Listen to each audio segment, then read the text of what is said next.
Need your daily fix on mixed martial arts? We're going to kind of recap Bellator 155. From UFC 198. Who's who? Kind of a controversial decision. And who's not? I couldn't figure out why, and then it hit me. Well, don't you fret, because Golden State Media Concepts got you covered. Get your daily dose of MMA podcasts. Everything from the UFC, Bellator Fighting Championship, Extreme Cage Fighting, Invicta Fighting Championship, and so much more. Join us as we talk about some of the biggest names in mixed martial arts. We've got you covered here on Golden State Media Concepts MMA Podcast.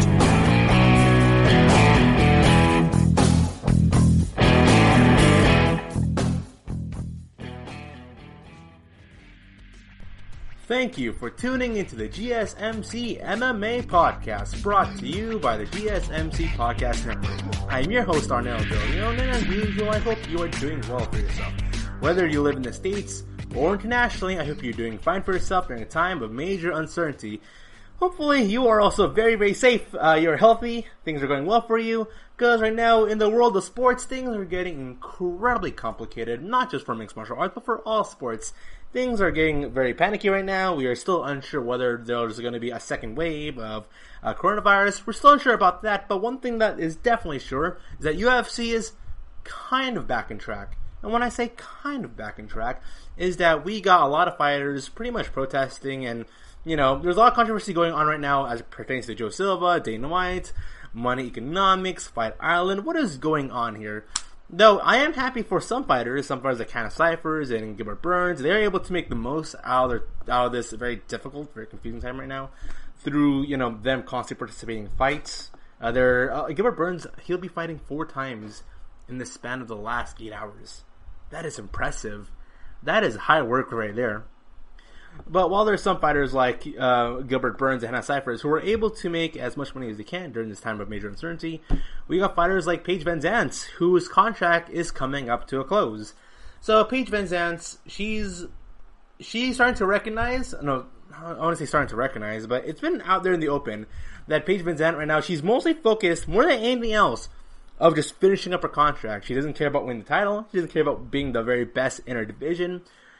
All she cares about is just finishing up her contract. She's been trying to finish up her contract for the past 2 years, but injuries have completely riddled her to the point now that she's got this outdated contract.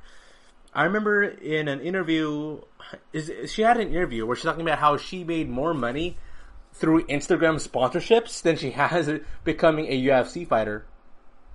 And then when you hear stories like from Brendan Schaub, who said that before the Reebok deal had happened, he was making $100,000 through sponsorships when he was competing, and now... And then from that point on, he just worked primarily off his tough contract, which now upped him $12,000 per fight. $12K? Very weak. You make $12,000 a fight, and some of these fighters fight only once or twice a month. You're pretty much making minimum wage. You're making minimum wage being a famous fighter. It's very scary out there. And so this is being reported in by MMAJunkie.usatoday.com that Paige Vanzant is confident in testing free agency after UFC 251. My value doesn't change whether I win or lose. Nothing will stop Paige Vanzant from testing the free agency market. The UFC strawweight is determined to fight out of her UFC contract and become a free agent after UFC 251 on July 11 on Abu Dhabi. Vanzant, who is 8-4, 5-3 in the UFC, takes on Brazilian prospect Amanda Ribas in the opening bout of the pay-per-view main event. The fight with Ribas is the last bout on her UFC contract. Paige Vanzant is excited for the future despite its uncertainty. This coming in from herself: I have my heart set and nobody is going to change my mind that I'm fighting my contract out, Vanzant told ESPN. I don't know where my future lies. I truly don't. I think that's kind of exciting thing in my life. I've been with the UFC for 6 years now. And through this time, I'm still, which is crazy, on the same contract before I fought Rose Namajunas at 22 years old. Now I'm 26 now. Imagine that. She's had the exact same contract for 4 years. And at this point now, she's no longer like the young up-and-comer who's like planning to like make waves. No, she's pretty much a veteran of the sport at this point. So somehow, through the injury, being on Dancing with the Stars, being on TV work, I've done throughout all of this, I've seen on the exact same contract since I was 22. That's a contract I signed since I was 22, but I just feel like a regular extension isn't what I want. I want to prove my worth and my value, and I want a brand new contract. I'm really excited to get the opportunity and really test the free agency, because how do you know what your value is unless you can go out there and test it among the other sharks? Paige Vanzant hasn't competed since January of 2019. Injuries and work outside the octagon have kept her from fighting since she's 100% healthy and ready for July 11. Paige Vanzant doesn't know if she'll fight again in the UFC after UFC 51. She's unhappy with her current UFC contract and wants a bigger deal, whether it's in the UFC or not. So I make $46,000 in the show. That's her base, $46K. Another $46,000 if she wins. She's right now 5-3 in the UFC, so make it that deal. Think about that. Paige Vanzant said, "I'm going to hide that because everyone knows I can make way more money than that just promoting brands on Instagram, and that should say something." She makes more money promoting brands on Instagram. $46,000 a year.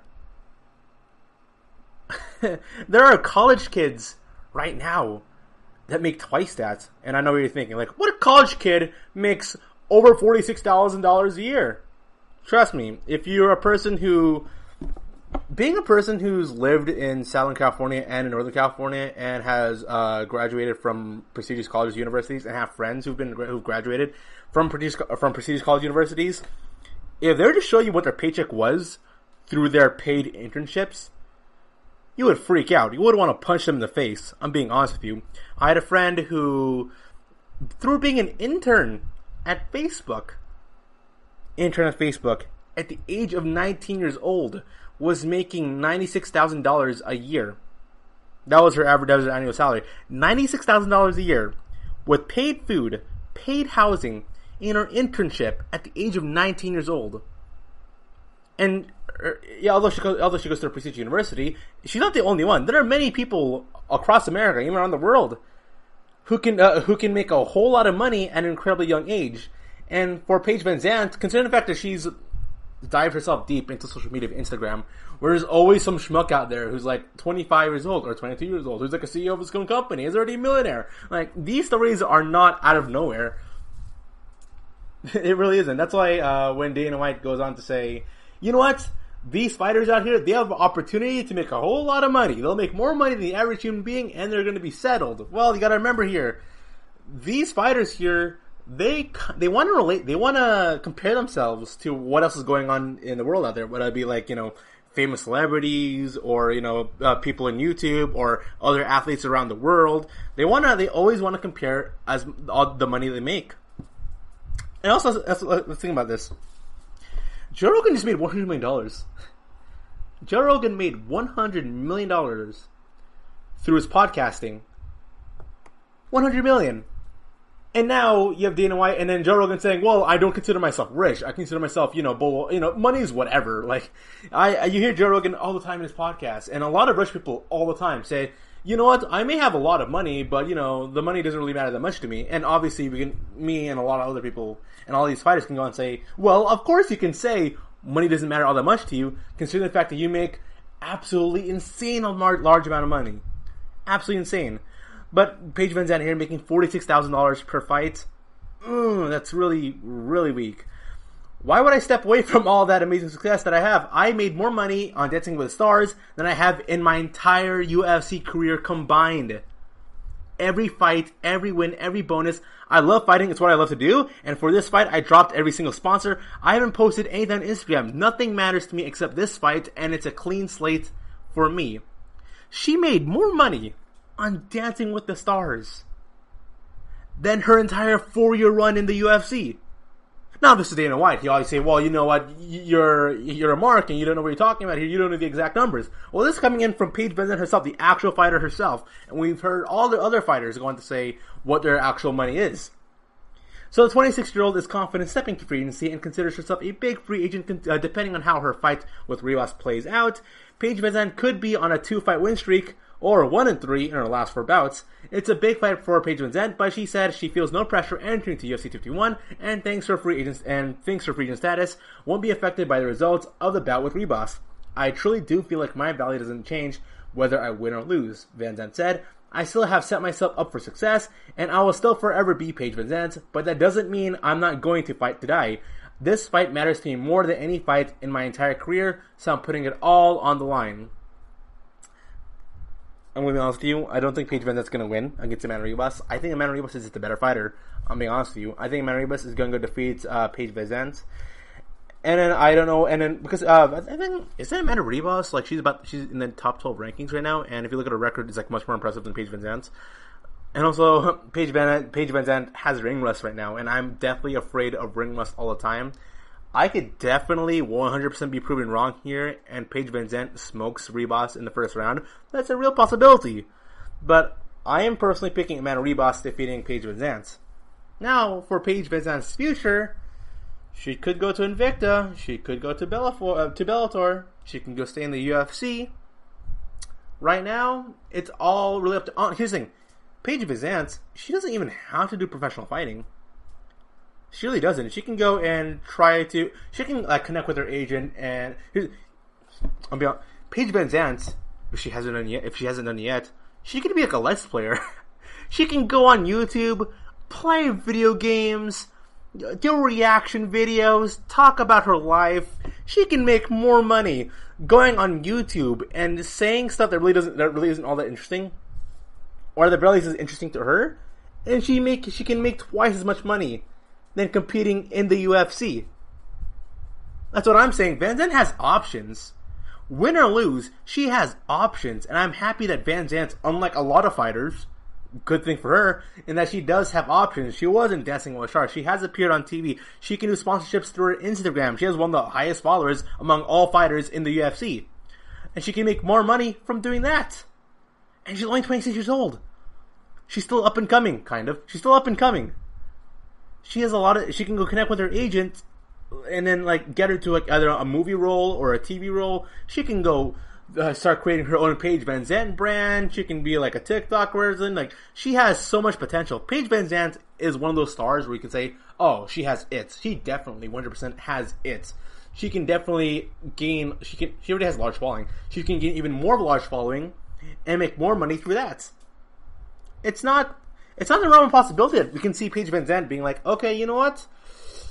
I'm going to sign with Bellator because they have a nice contract going on there. I'll sign with Bellator. I'll fight once a year, and I'm still going to do sponsorships, and I'm going to do YouTube, and I'm going to do all my Instagram stuff, and I'll do modeling, and I'm pretty sure the UFC is a lot more restrictive in what they can do compared to Bellator.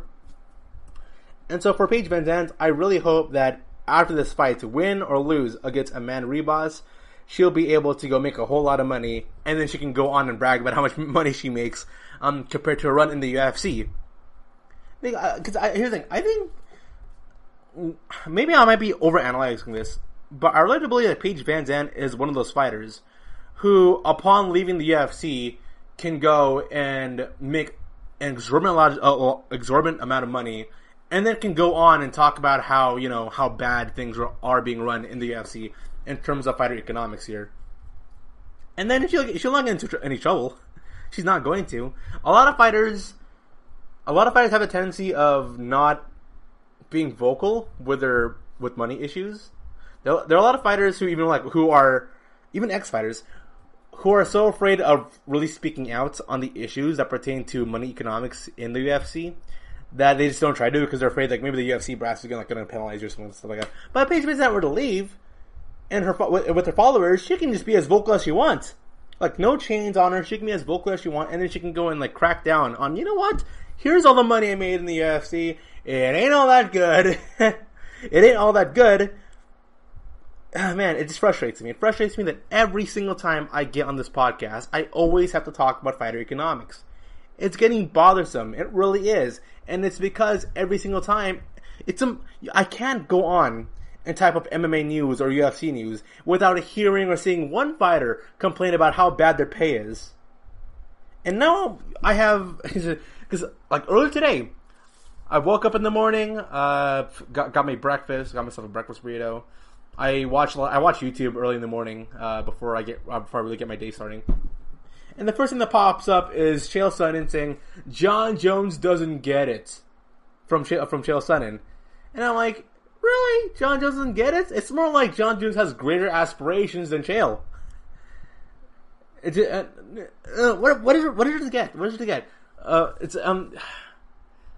See, there are fighters like Chael Sonnen and Michelle Waterson and Daniel Cormier who have they have certain expectations, and they're fine hitting those expectations, but they are self-aware of themselves enough of what they are capable of doing that they never try to reach for more. What I'm saying is, Daniel Cormier will go on to say, hey, I am making a whole lot of money for the UFC, and I'm happy and I'm humble about it, and I'm appreciative of the opportunities I was given by the UFC, making X amount of money. A fighter like John Jones, or Jorge Masvidal, or Nate Diaz, or even Conor McGregor, they'll say, well, why settle? Let's aim for more. And for Chael Sutton's entire shtick for years has been, I'm fine settling with the money I'm making because I know I'm never going to reach that far in the pecking order. You're listening to the GSMC MMA podcast. Come back right after the short break here. See you soon.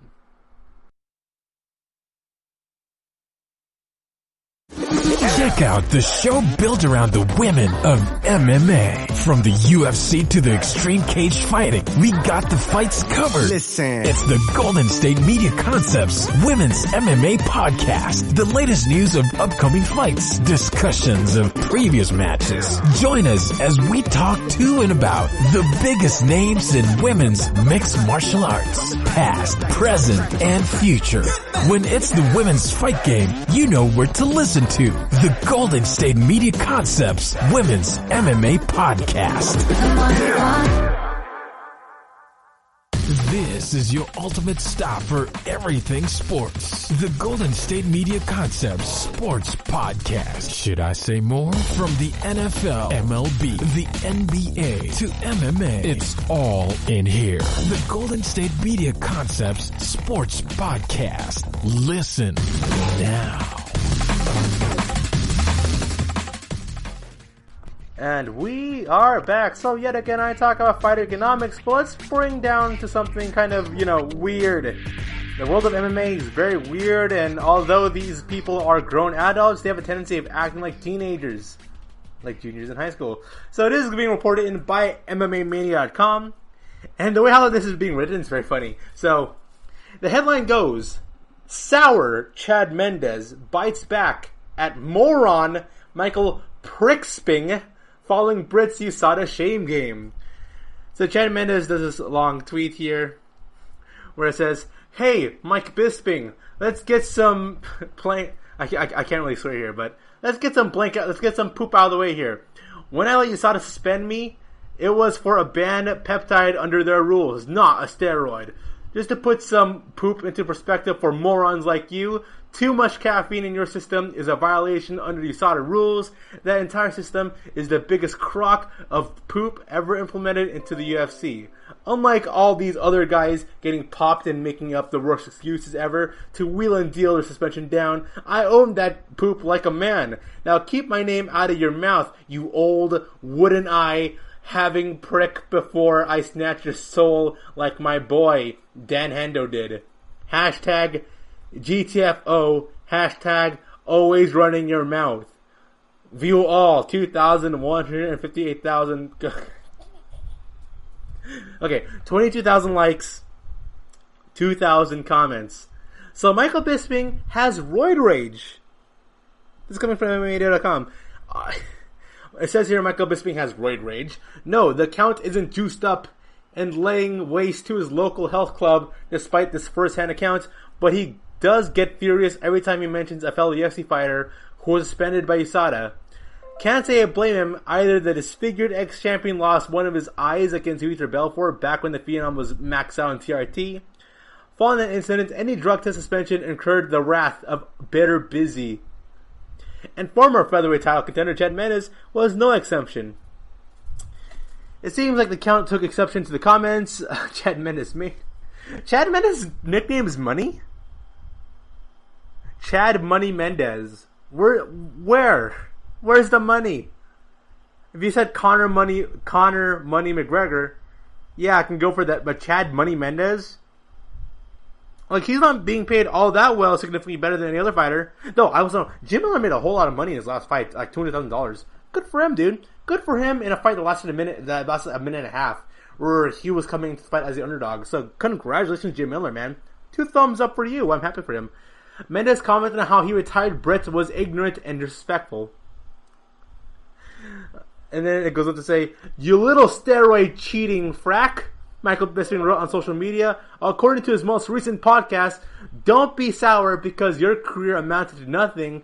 Ignorant, disrespectful. What, like disrespecting the sport by taking steroids and by dishonoring yourself and your opponent in a sport that someone could die? Shame on you, you little dip. It didn't take too long for money to bounce back." Mendes returned to competition in summer of 2018 but retired at the end of the year following a technical knockout loss to Alexander Volkanovski at UFC 232. Why? Why is this happening? Why are these grown men who, after retirement, still act like they're in the game when they're not in the game? Who does that appeal to? Nobody. Unless you're Chael Sonnen and you're just raking in the YouTube money. Beyond that, though, like, there's no point for these fighters to act so sourly. There isn't. I'm in agreement with Dana White and other people when they say, I hate it when these fighters try to be businessmen because they're not really good at it. And there's a lot of divas and there's a lot of like over drama happening in the UFC. Yeah, you're right. Why is Michael Bisping and Chen Mendes doing this? They have no reason. They got nothing to gain from beefing with each other on Twitter. They're grown men. Act like grown men. It's ridiculous. Watch, one of them's gonna be like, "Oh, you don't understand. You never competed in the UFC." Yeah, I don't understand, but I know what it feels like acting like a grown adult. And there are a lot of these fighters now who are in their mid to late 30s, who are like cutting these like WWE style 90s/80s pro wrestling promos. So what is going on with this world, man? This world really is going crazy. So it has been reported in by MMAJunkie.USAtoday.com that Sean O'Malley is interested in fighting Marlon Vera for next UFC bout. Vera responds. Seeing Sean O'Malley has his next opponent on site, the rising bantamweight contender recently showed interest in an August return, preferably to take on Marlon Vera. O'Malley expressed his opinion on the potential matchup on Instagram and an interview on Food Truck Diaries. If I fight Chito, who's not ranked, they kicked him off the rankings. It's like, I still have options. He's still good. He's a black belt in Jiu-Jitsu. I think he beat Song Yadong. So I think he's on a 6-fight winning streak with 5 finishes. He finishes people in the later rounds. He's tough. He's got good cardio. So yeah, it's up to the UFC. You know how it is. You can't have two guys say they want to fight each other and they don't want to fight. That's just how it is. So that's an option in August. So that's what's probably next. But I don't know if he has any injuries or anything. Vera responded to O'Malley's comments on Twitter, also showing interest in a potential showdown. Vera tweeted, send me the papers, and I promise you, I make this guy quick and beg me to stop. Okay, I'm just putting this out right now. Why are they messaging the UFC or letting their opinion be heard on what they want to fight through Twitter and on social media? Aren't they just one phone call away from being like, hey, I want to fight so-and-so? Why do they have to go on Twitter? It's so pointless. It is. I know Dana White's on Twitter all the time, but like, can they just make a phone call? Let's make a phone call, and then you get the fights. You don't have to go on Twitter, then ask for a fight via Twitter. That to me just sounds ridiculous. It really does. And so it's being reported in by BJPen.com. Now, although John Jones, him being a heavyweight right now, is very unlikely due to contract negotiations, meanwhile, Alexander Gustafsson flaunts new heavyweight physique and has never felt so strong. Former UFC light heavyweight title challenger Alexander Gustafsson is looking healthy and happy as he prepares for his debut in the heavyweight division. Apparently, he's feeling great too. Alexander Gustafsson made his debut in the UFC heavy division on July 25 at a UFC Fight Night event coming up in Abu Dhabi. He will be welcomed into the weight class by a former champion, Brazil's Fabricio Verdum. Can you imagine that? That's a dream fight. Verdum versus Gustafsson. Wow. Now, Verdum, I'm not a big fan of Verdum right now. He came to his fight against Ben Rothwell looking very awful. He looked really bad. Ahead of his new heavyweight fight, Gustafsson is looking noticeably bigger. He gave a preview of his new physique on Instagram recently, and I'm putting this right now. He's huge. Gustafsson is big, man. The guy's definitely put on some mass. And he put on the right mass also. He's got a little tummy going on there, but he's got the right mass for a heavyweight fighter. And I'm really happy for this. He put on, say, I'm excited, feeling confident, feeling strong. Version 2.0 is coming. Alexander Gustafsson wrote on Twitter, wrote on Instagram. Gustafsson also recently did an interview with MMA Viking in which his heavyweight physique is also on display. I'm pretty big at light heavyweights, and I always have to cut 15 to 17 kilos every fight, because I'm told MMA Viking via MMA Mania, so I just wanted to challenge myself a little bit. I'm eating pasta now, I'm feeling good, I weigh at 107 kilos, I never felt so strong. I still keep my skills as a light heavyweight, but I'm still as strong. Alexander Gustafsson last fought June of 2019 when he was submitted by Anthony Smith after the submission loss, which occurred on his native Sweden in his native Sweden. Gustafsson announced his decision to hang up the gloves. That being said, he quickly began to lay out his plans for a return. Gustafsson is widely regarded as one of the best light heavyweights ever. While he never captured the gold in the division, he fought for the title 3 times. On 2 of those occasions, he lost the nearest decisions, very nearly capturing the belt. Other highlights in his resume include wins over Glover Teixeira, Jan Blachowicz, Jimmy Manuel, Mauricio Shogun Rua, Thiago Silva, and Matt Hamill. His opponent, Fabricio Verdum, on the other hand, last fought at UFC 249 in May, returning from a lengthy hiatus induced by a tie-up in the United States anti-doping agency. He lost his comeback fight against Alexei Oleinik. Sorry for that. I thought it was Ben Rothwell. Sorry for that. By unanimous decision, Verdum ruled over the UFC heavyweight division in 2015 and 2016, winning the title with a submission over Ken Velasquez and losing it via knockout to Stipe Miocic in his first title defense.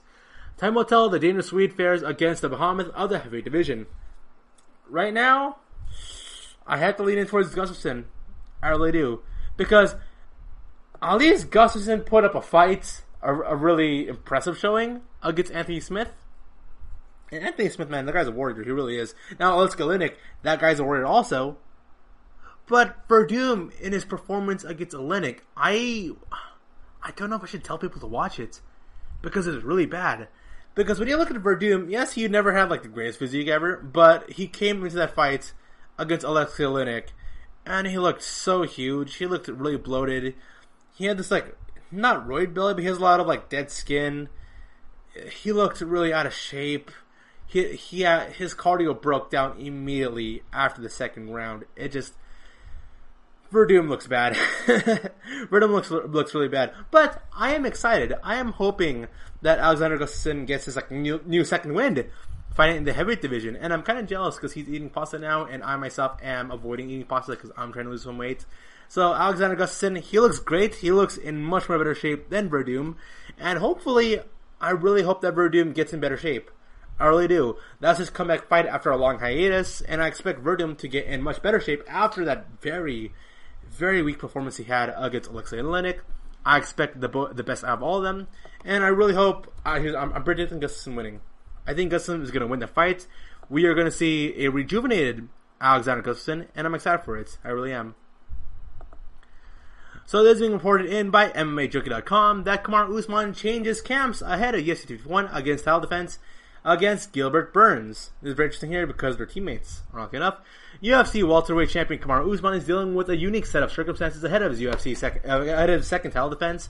Usman is going to be facing against Gilbert Burns at July 11 at Yas Island in Abu Dhabi. Both men train under Sanford MMA in Florida, but according to ESPN, Usman has moved his camp to Denver to prepare under the guidance of head coach Trevor Whitman, who trains the likes of former UFC strawweight champion Roslam Muniz and interim lightweight champion Justin Gaethje. Whitman, along with Jorge Santiago and Usman's brother Muhammad, are expected to be in this corner for the fights.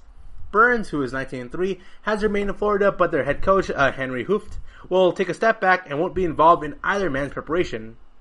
Our main coach Henry Hooft, he stepped out, Burns told ESPN. He said, I don't want to go either way. I don't want to pick a side. You guys train. I'll be here at the gym. If you want to train here, we can train, but I'm not going to the fights. I'm here with my whole team, everybody, all my coaches, all my training partners. My brother, Vicente Leque, is coming to do my corner, and my coach from Brazil, Daniel, is coming too. And I have Wagner Rocha, my main jiu-jitsu guy here. For me, it doesn't change much. It just feels a little weird to fight Kamaru because I really like the guy a lot. We've been training together since 2012 or 2013, so we put in a lot of time together. So you got Kamaru Usman against Gilbert Burns. This is going to be a really fun fight here. Who do I expect to win this fight? The safe bet is Kamaru Usman. That's the basis as to why I am picking Usman winning. It's because he's a safe bet. Now, I can be completely wrong here, as I always have with my predictions here, and that Gilbert Burns could have an amazing showing. He could have an impressive showing against Kamaru Usman. He came in as the underdog fighting against a pretty game Tyron Woodley. And look, Gilbert Burns has had a great run. He's had an amazing past 4 fights. But when I compare, with the exception of like Tyron Woodley, who kind of there's a weird asterisk to this fight, knowing that Tyron Woodley's motivation and for raising to fighting kind of has been dwindling over the past couple of years. But Kamaru Usman is in a high level. He's an incredibly high level. He's a strong striker. He's a great grappler. Just like Gilbert Burns, he has all the tools. There's not a single thing that Kamaru Usman can do onto Gilbert Burns that Burns isn't prepped up for, and the same thing goes vice versa. Like you wanted to, like, if these two were to have a striking battle, I don't know who would win. If these two were to wrestle each other, I don't know who would win.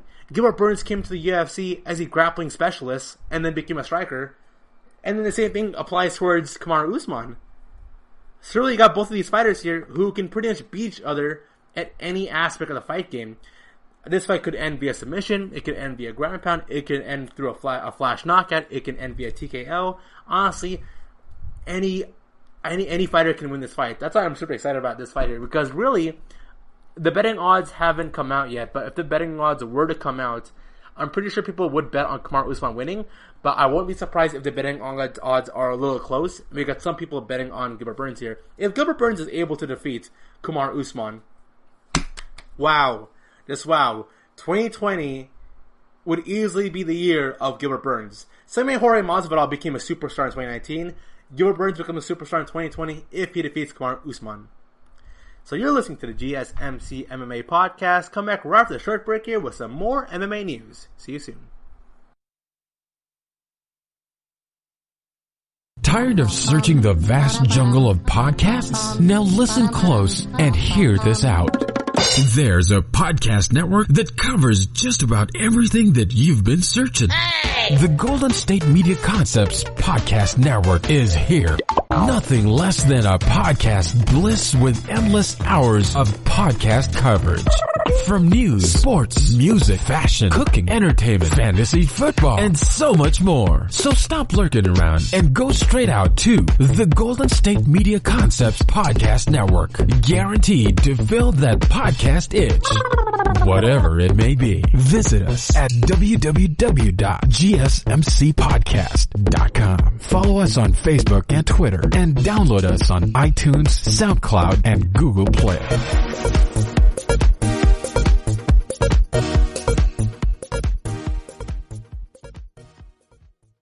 This is your ultimate stop for everything sports. The Golden State Media Concepts Sports Podcast. Should I say more? From the NFL, MLB, the NBA, to MMA, it's all in here. The Golden State Media Concepts Sports Podcast.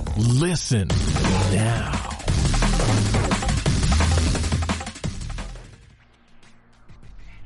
And we are back. So we discussed fighter economics, and I recently just said that Jim Miller, congratulations for him for making a whole lot of money here, and let's break it down. Note these are reported earnings. These might not be the exact numbers, but it's estimated these are kind of close.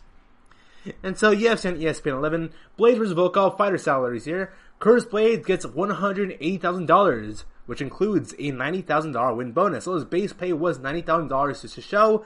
Congratulations for him for doubling his pay. Defeated Alexander Volkov, who's walking away with $80,000 in money. Josh Emmett's $152,000, which includes a $76,000 win bonus. Defeated Shane Burgos for $75,000 also as well. That fight to me was arguably the fight of the night. Raquel Pennington came in with $126,000, including $63,000 for a win bonus, defeating Marin Rao, who came in only at $38,000 for a salary pay. Belal Muhammad, one of the better fights of the entire night, had gained $100,000, which includes a $50,000 win bonus, defeated Lyman Good for $28,000. So Lyman Good only got paid $28,000. Yikes. Jim Miller, the biggest winner of them all, $208,000. His base pay was $104,000, and he doubled that with his win bonus. So Jim Miller, $208,000. He came in as the underdog against Roosevelt Roberts. Can you guys guess what Roosevelt Roberts made? He made $25,000 only. Roosevelt Roberts. Wow. Bobby Green's $72,000, which also includes a $36,000 win bonus. He defeated Clay Guida, who came in with a $73,000 just showing up. TC Torres, $96,000 for a payout, which includes a $48,000 win bonus. Defeated Brianna Van Buren, who only got paid $14,000. Wow. Oh, that's tough, because I think a lot of people picked Roosevelt Roberts and Brianna Van Buren into being the favorites into their matchups, and they only got paid $25,000 and $14,000 respectively. Yikes. Marc-Andre Barriot got paid $28,000, which also includes a $14,000 win bonus. So him showing up and him winning got him only $28,000. As he defeated Oscar Pichota, who got paid $20,000, which is absolutely insane. So his opponent's base pay was only $8,000 smaller. Gillian Robertson with a $50,000 salary here, coming in with a $25,000 win bonus, defeated Courtney Casey, who came in at $53,000. So Courtney Casey, despite losing, got paid higher than the winner, who also had the win bonus. Justin James, $24,000. Half of that comes from win bonus. Frank Camacho, $25,000. Just like Courtney Casey, Frank Camacho made more money than the winner. Lauren Murphy, $76,000, includes a $30,000 win bonus, versus Roxanne Modafferi, $50,000. That's what I expected. Austin Hubbard, in his controversial fight against Max Rushkoff, won $50,000, which also includes a $25,000 win bonus. Max Rushkoff had $25,000 as his salary. So, this money, not all that impressive. If you've ever worked a job that went beyond minimum wage salary and you got something that's within the I feel like everyone should always aim to be above average in terms of their salaries. And these salaries right here, man, they're definitely low. Not really all that, But we got a very interesting matchup here. Oh, this might be the fight of the year. There's a cannon over here. This is being reported in by MMAmania.com that Yair Rodriguez versus Zabit Magomed Sharipov is in the works for a UFC event on August 29. Yair Rodriguez versus Zabit. I can't really say Zabit's last name properly, but that fight of the year candidate.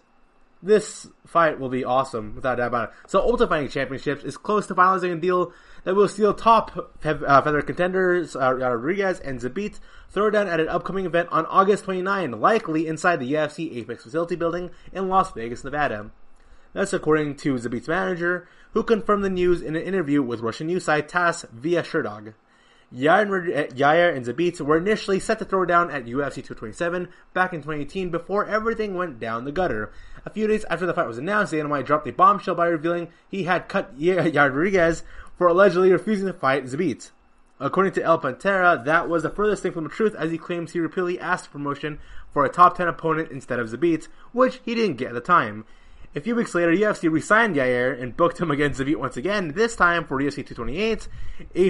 A month later, after the fight was signed, Rodriguez bowed out of the fight with an injury, which brings us to present date. Since their original proposed date, Rodriguez has collected a win over Chang Sung Jung and a unanimous decision victory over Jeremy Stephens. Jeremy Stephens, by the way, in that fight looked weird. I've never seen Jeremy Stephens look any weirder than the fight against Yair. Something like strange about him. He looked very different. Zabit, meanwhile, has 3 straight wins over Brandon Davis, Jeremy Stephens, and Calvin Kattar. The fight night event is set to be headlined by a light heavyweight bout between Anthony Smith and Alexander Rakic. Oh, wow, really? Okay, so let's look at Zabit versus Yair Rodriguez. Zabit's coming into this fight undefeated. He has had a lot of momentum carrying over for him. Zabit has to be the most fun fighter. He currently is the most fun fighter to watch in the UFC. Note about no one in the UFC fights like him. He's like a Kung Fu Abraham Lincoln. That's how I always thought about him. A, he looks like Abraham Lincoln, and B, he does all these like insane moves. Like flying drop kicks, spinning tornado kicks, spinning side kicks, spinning axe kicks, running elbow shots, Superman punches. This guy's, he fights like a video game character. He really does. Like, if you were to have, like, Brian Fury, like, if you have Brian Fury from Tekken, and you just give all his cool movesets to, like, Zabit, Like, he gets it. You have Zabit doing, like, cartwheel kicks, spinning heel kicks. It's so crazy. I think even at one time he attempted an enziguri on a fighter. I think it was Calvin Kattar.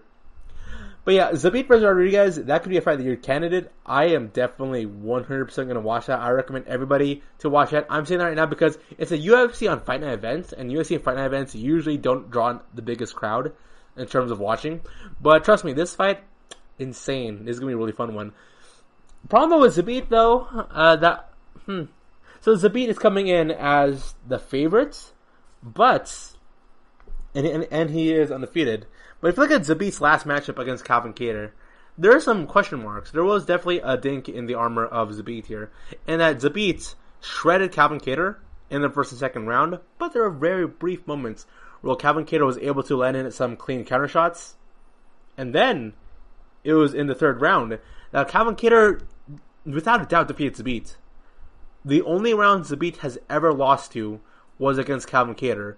And in that fight, Calvin Kattar was able to just outdoor. He pretty much roped up Zabit for the first two rounds and landed some good shots in the second round. But in the third round, it was definitely obvious that Calvin Kattar was being the better fighter versus Zabit there. Now, if the fight were to continue on 2 more rounds, if this was a championship fight between Calvin Kattar and Zabit, Calvin Kattar would have won. I'm being really honest with you. Zabit's cardio has been in question. Of course, a fighter slows down by the end of the second round and by the third round, but Zabit's cardio hasn't. Zabit's cardio is the biggest issue for him. That's without a doubt about it. Like his reach game and his reach game and his ability to go find angles is incredibly good. But his cardio and like lack of punching power. I'm saying this right now, despite the guy has had some TKO knockouts, but I feel like for somebody as durable as Yair Rodriguez, I think he can take as much punishment as Calvin Kattar against Zabit. And if he can rush down Zabit, here's the thing. I predict Zabit defeating Yair Rodriguez in the first round. Then the second round, Zabit tries to impose his wheel onto Yair in the first minute of the second round. And then from that point on, Rodriguez then presses forward, tries to go in for some leg kicks, which I think is the best option for Rodriguez. I think he should always try to aim for leg kicks or try to keep away distance against Zabit. Even though Zabit has reach advantage, if you can gauge distance in some way that can make Zabit uncomfortable, because although he's really good, he's really comfortable fighting outside the pocket, he's very uncomfortable with somebody who's trying to dive inside the pocket than fighting right outside of it. That's what Calvin Kattar did. Like, Calvin Kattar would go for a lunging jab, go in for a body shot, then back away. So, because Zabit will always have the advantage as it pertains to distance compared to his opponent. And then we have Yair Rodriguez. Yair Rodriguez can do that. I think Yair Rodriguez can do better than Calvin Kattar in terms of poking his opponent. Because that's what he did against Jeremy Stephens. He was pretty much poking Jeremy Stephens. Now, Jeremy Stephens is significantly much more smaller than Zabit. But Yair Rodriguez, he can go in, dive in for some leg kicks, get out, dive in leg kick, get out, go in for some quick jabs. Because Yair Rodriguez is a faster striker. Is a faster, more prettier looking, more clean striker than Zabit. While Zabit is mostly throwing out all these strange angle shots that if you're fighting defensively, you just can't handle that. And so whoever can dictate the pace of this fight pretty much wins this. If Zabit is the one who's pressing forward onto Yair Rodriguez, then Zabit's winning this. But the same thing also applies for vice versa for Yair Rodriguez. If Yair Rodriguez can defend himself from Zabit trying to pressure him with his by overloading him strikes, I think by the third round, Yair Rodriguez can pull away and have a really good performance against Zabit, and by the end of the second round. So, for Rodriguez versus Zabit, I say Zabit wins in the first round. Zabit is winning for a portion of the first half of the second round, but Yair Rodriguez steals away in the second round by the end of it, and then by the third round, Yair Rodriguez is able to go pull away, and he just out endures and out cardios Zabit in the third round. So my prediction here would be Yair Rodriguez. That is my final prediction. I think it's going to end by decision. I don't expect it ending by knockout, especially after...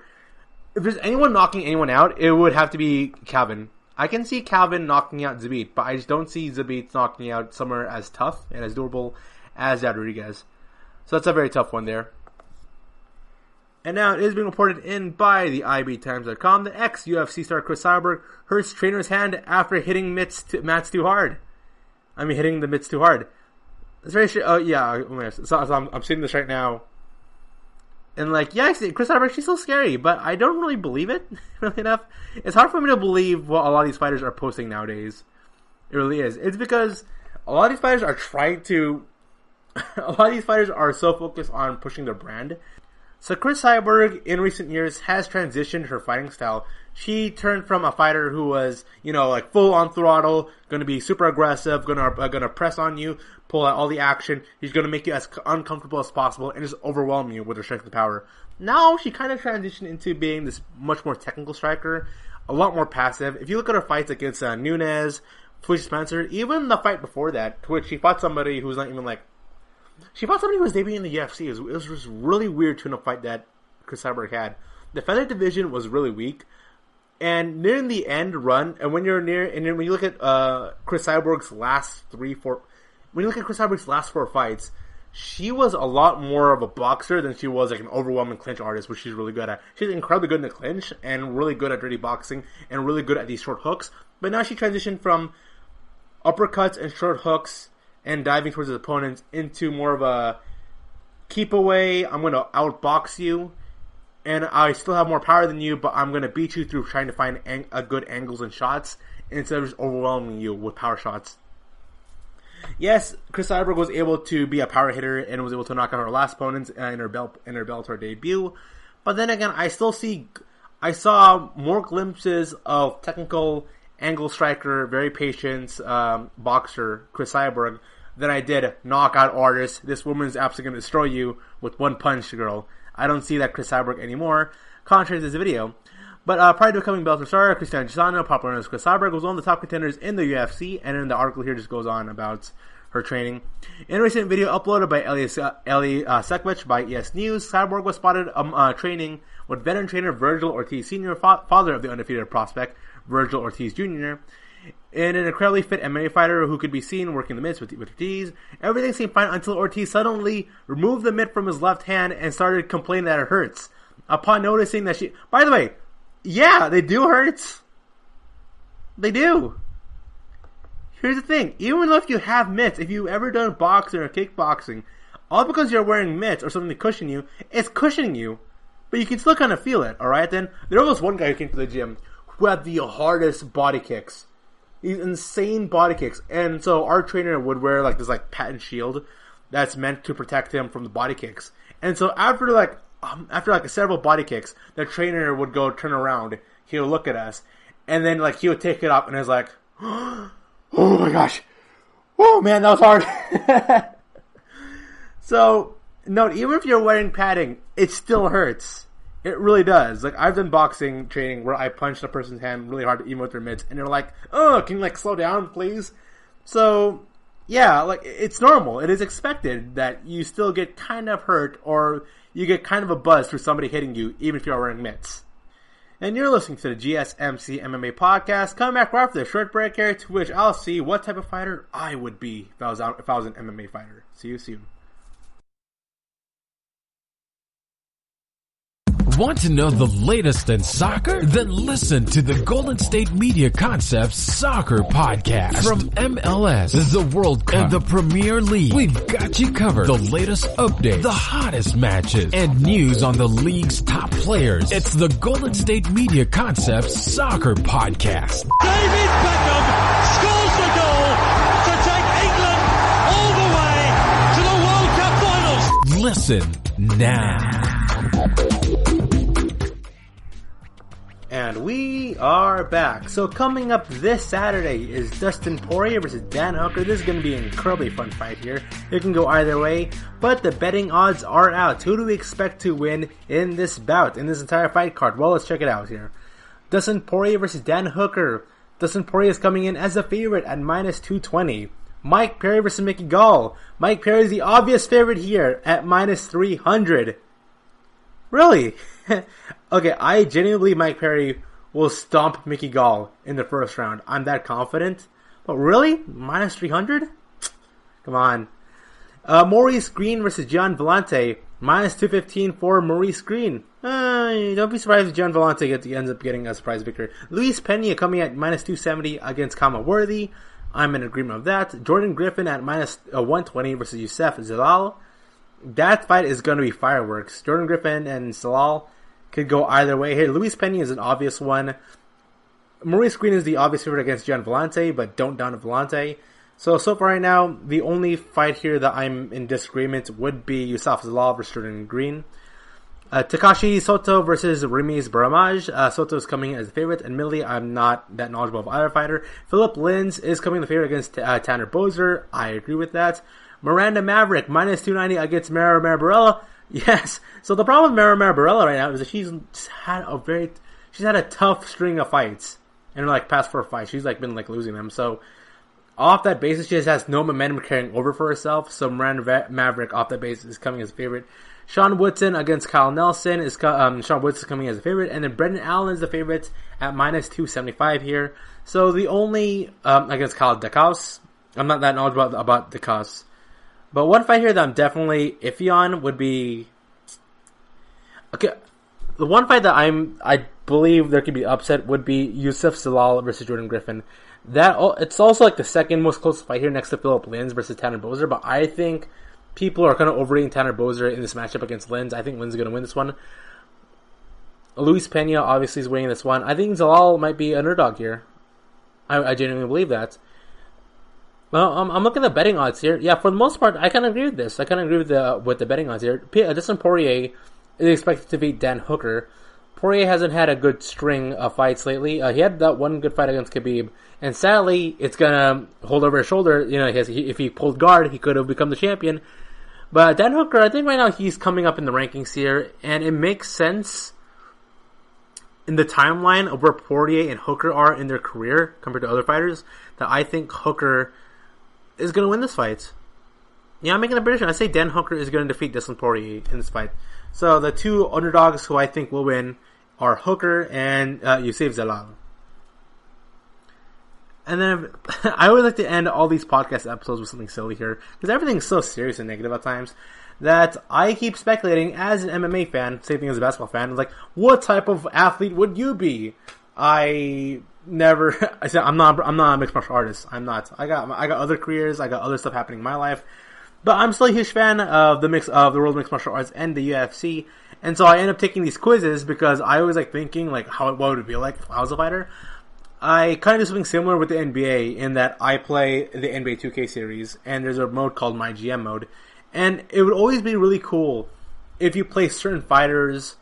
If you play certain players into certain teams, how would things match up well? How would it be if you brought Michael Jordan to the modern NBA? How would he fare? How would he do? If you made Kobe Bryant, LeBron James part of the same team, but they're matched up against the 95-96 Bulls, how would things turn out? I like simulations like that. So this is coming in from Brainfall.com, with the headline being, which UFC fighter are you? So they got me 9 questions, and based on how I answer these questions, I'm going to be, a certain fighter. But these quizzes are so strange and weird, because I can't tell if they're serious or not, because obviously it takes more than just 9 questions to know what type of fighter are you. I took a ridiculous personality quiz for the mixed martial arts, and it said I was a loser. You are a loser who shouldn't even be in the octagon. And I don't know what I answered. I don't know how I answered it wrongly, because every time I took a personality quiz, I always end up being Conor McGregor. So let's figure this out here. First question. You can play with this at home. Once again, it's called Brainfall.com. You can type quizzes. Which UFC fighter are you? You can Google search that, and you'll find the result. How much trash talking do you do on a weekly basis? So the responses are: I don't talk trash because I respect people. Not much. I'm too much of a bad MFer to need to talk trash. I get into it sometimes, but it's all in good fun. Shut your face. You got nothing. That's not even really answering the question. One of the answers is shut your face. You got nothing. That doesn't even answer the question, so I'm ignoring that. I do a lot of trash talking. A whole lot of trash talking. I'll say I get into it at times, but it's all in good fun. Just because shut your face, you got nothing, isn't even really an answer to the actual question. So I don't get where it's leading to. You like to party. Some people say yes, but really I don't feel like it. I don't like it. I enjoy parties. Heck yeah, they're fun. I'm like one of the more out there guys in the party, but I don't like going to one. Wait, do you like to party or like going to? Because the most annoying part of the party is prepping yourself up because it's like an hour prep time. A bit here and there, alright, so the options are, partying doesn't fit into my life, a bit here and there, alright, I get a little out of control sometimes, it's true. Why are you buying? I do get a little out of control in the party, I can admit that, but it's like sparingly. I barely go to a few parties, and once I do go to the party, I'm all out there. I go a bit here and there, just the ratio of parties I go to is really low. Just when I do get to a party, that's when I'm out of it. What do you love most about life? Dang, talking about this very serious question here. Making others laugh, learning about the world and myself, the wild adventures, winning at everything. You can win at everything and still be super stressed and have a lot of anxiety. I would know that. Learning about the world and myself. It's so interesting for me, like, to travel around the world and, like, read books. I'm kind of that dorky guy over there. I like finding new information, figuring out stuff. Wild adventures! What kind of response to that? You've gotten into a silly argument with a person about the price of nachos. You saw the receipt in your pocket. There's no way they can win now. What happens? What is this argument, though? I want to know. The responses are, I relentlessly taunt them into betting a large sum and then embarrass the blank out of them. I don't even know what the argument's about. I play along for a short while before bursting out the receipt and laughing it off.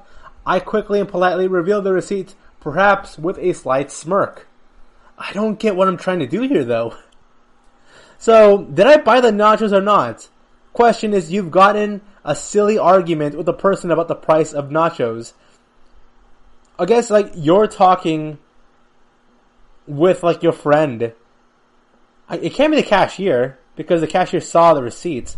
So you're arguing with your friend about the price of nachos. Somehow, neither of you are unsure about the actual price of the nachos. And then he's saying it's worth $9.99 when I bought it for $7.99. That's my guess. That's how I'm imagining it in my head and how it's going forth. If it was my friend, I would taunt them. If it was my friend, I would taunt, which I have done to some of my friends. Not for like some dumb stuff like nachos, but for like other topics. Your friend has a few DVDs at their place and asks you to pick one. Which do you put on? A recent Hollywood blockbuster, must-see explosions. Like, well, I don't want to see Fast and Furious. I've seen all of them, and I've got bored. Taxi Driver. My friends, Taxi Driver is objectively the best movie. So, the options here. Hollywood blockbuster, Taxi Driver, Dark Knight, or Life of Pi. Depends on the friend. Okay, so if I'm with my best friend, we will probably watch the recent Hollywood blockbuster. I'm just going with that notion if I was going to go with my best friend. Because we've seen Dark Knight a bunch of times. One phrase to describe yourself. Go. One phrase to describe myself? Options, I never quit, I have quit. I know what my ceilings are. A student of life? That's actually pretty good. I put on a good show. Yeah, depending on the show. Don't F with me. Yeah? But describe myself, a student of life. I'll go for a student of life. A student of life, or I put on a good show. I have a background in education where I got to teach kids, and so I do put on a good show for the kids so they can go and be aware of me and not doze off in class. But I'm also a person who like always enjoys learning, always likes learning new stuff. I like experimenting and like figuring out like science stuff. So yeah. Question number 7 here. An acquaintance has been on your nerves for quite some time now. With each passing moment, they seem to grow more and more cocky and annoying, and you are now standing chest to chest with them. What? Ew. Okay. I'm imagining somebody in my real life who actually does get on my nerves, who is increasingly getting more cocky and annoying. But he's like this like really big fat dude, and so I do not want to actually touch him. I call them out on their BS, powerful yet no, that's not going to do anything. I try to negotiate some peace? Heck no. This would never happen because I would have already slapped their silly long before. I would have slapped them silly long before. Yeah. No, not even really. I would just like I'll just embarrass him in front of a group. Like I've done this before, where me and this other annoying friend are going at it. And so like next time we have an argument or a debate or we're doing something really competitive, I embarrass him or I challenge or call him out on it to the public group, and then I beat him out there, and then he feels embarrassed and humbled. That's what I do. I don't slap them silly long before or try to negotiate peace. Why would you ever negotiate peace? You're losing if you do that. I mean, you can negotiate peace if you respect them, but if you don't respect them, then, you don't want to negotiate peace. Okay, question number 8. What is the key to your own success? Talent, tenacity, smarts. To my own success? Tenacity. Well, no, it's a little bit of everything. What are you talking about?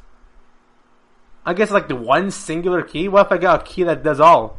Like a keyblade. If you're to choose talent, tenacity, or smarts, what do you choose? I'll go for smarts.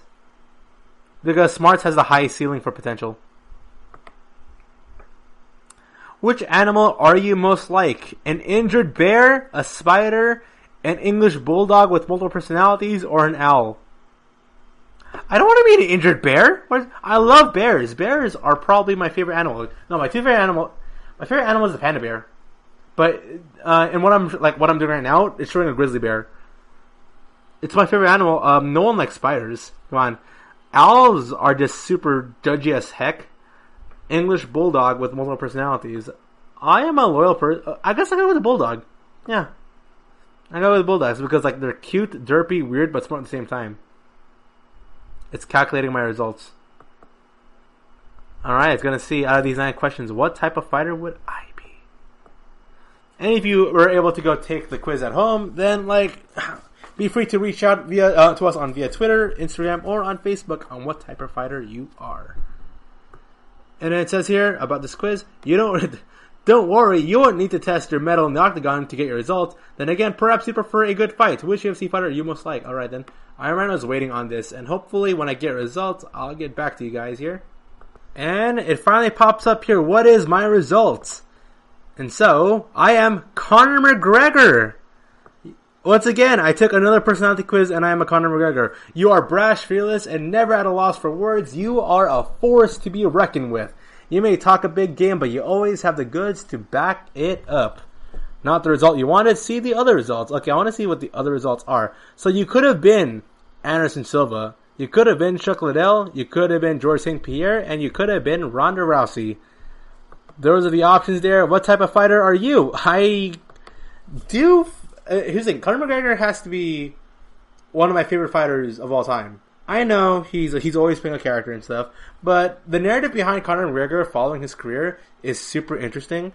And he's a fighter whose personality I can kind of relate with. Now, I would never hang out with the guy, ever. I think we would clash too much. But I can respect the guy, and I'm a huge fan of him. So I'm always happy when I get the Conor McGregor treatment. So yay, I'm Conor McGregor. I am the greatest of all time, at least according to myself. And that brings us a close to today's podcast. I hope you guys enjoyed it. All I gotta say is thank you for listening to the GSMC MMA podcast, brought to you by the GSMC Podcast Network. I'd like to ask that you please remember to subscribe to the show and write a nice review. That really helps us. Also, you can please follow us on Facebook, Twitter, and Instagram. Thank you, and have a good night. You've been listening to the Golden State Media Concepts MMA Podcast, part of the Golden State Media Concepts Podcast Network. You can find this show and others like it at www.gsmcpodcast.com. Download our podcast on iTunes, Stitcher, SoundCloud, and Google Play. Just type in GSMC to find all the shows from the Golden State Media Concepts Podcast Network. From movies to music, from sports to entertainment, and even weird news. You can also follow us on Twitter and on Facebook. Thank you, and we hope you have enjoyed today's program.